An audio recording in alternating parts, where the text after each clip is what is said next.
As we know, this is a convex and as well as concave lens. We'll just derive, or we'll just give the terminologies what it is.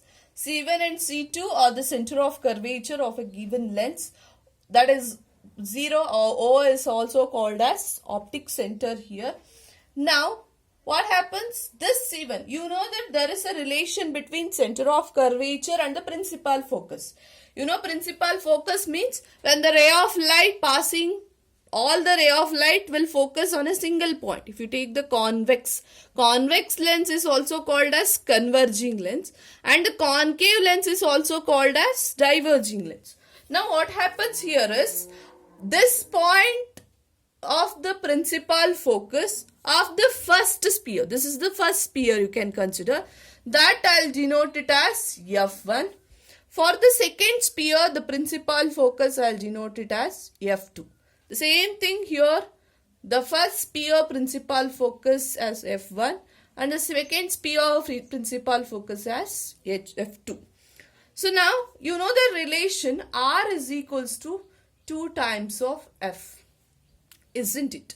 So here R is nothing but I can consider C1 or just I'll take C is equals to 2 times of F. F is nothing but principal focus.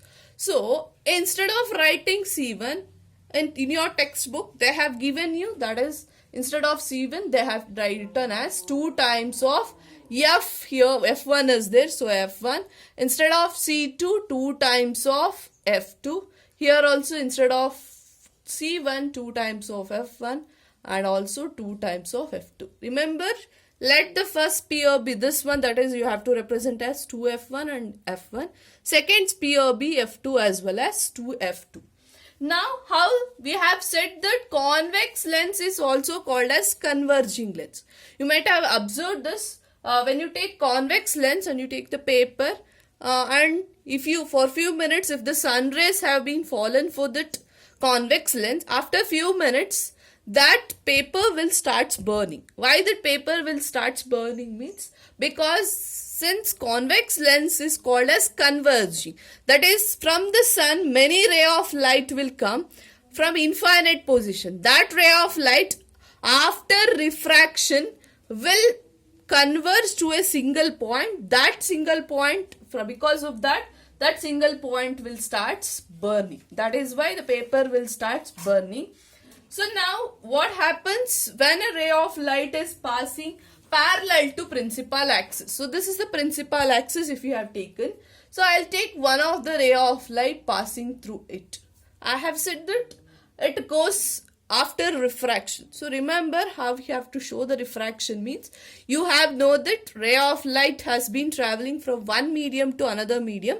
There is a refraction takes place. Refraction means we have to show there is a bending of ray of light has been taken place. You can observe here, I have taken a ray of light which is passing parallel to principal axis. So here, when it transfer from one medium to another one medium, the ray should bend and it passes through the principal focus of the second sphere. Okay, like this, if I take many ray of light, for instance, if I take this ray of light passing and this from downwards, another one ray of light passing after refraction, you can observe I have shown it the refraction like this.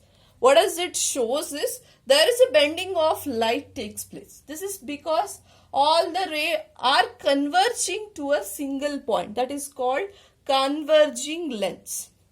If I take the concave lens here, you can observe when ray of light is passing parallel to principal axis, it appear to diverge from the, after refraction, it appear to diverge from the principal focus. Similarly, here if I take after refraction, it appeared to diverge from the principal focus. So I think now you are able to say which is a real image and which is a virtual image.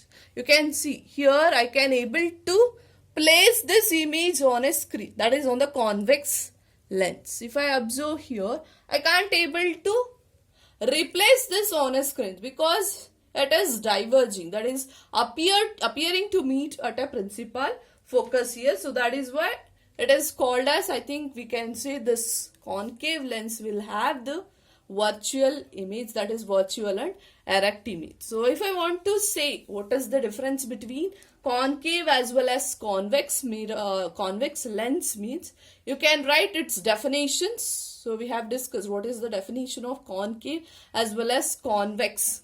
Convex is also called as converging lens. Concave is also called as diverging lens. And you can say concave lens is bulging inwards and convex is bulging outwards. And in the case of concave, it is thinner at the middle and thicker at the edges. But in case of convex, it is thinner at the edges and thicker at the middle. So this is the difference you can write. And after knowing about the concepts like image formation, I think you may get many points to differentiate between them. But remember one thing, whatever, next class we will discuss the image formation in these lenses. Before that, what we have discussed for the mirrors, the opposite you will be observing here. That means whatever the concepts you have discussed for the concave mirror, that you will be seeing in the case of convex lens. And what you have observed in a convex lens, that is convex mirror, that can be observed in a concave mirror here, the concave lens here. So this is both of them are actually vice versa, that is reverse of them. So when we know the certain rules, you will able to know the difference between convex as well as concave lens. I hope you have understood the basic concept here. So if any doubts is there, can ask me in a live class. Thank you, children.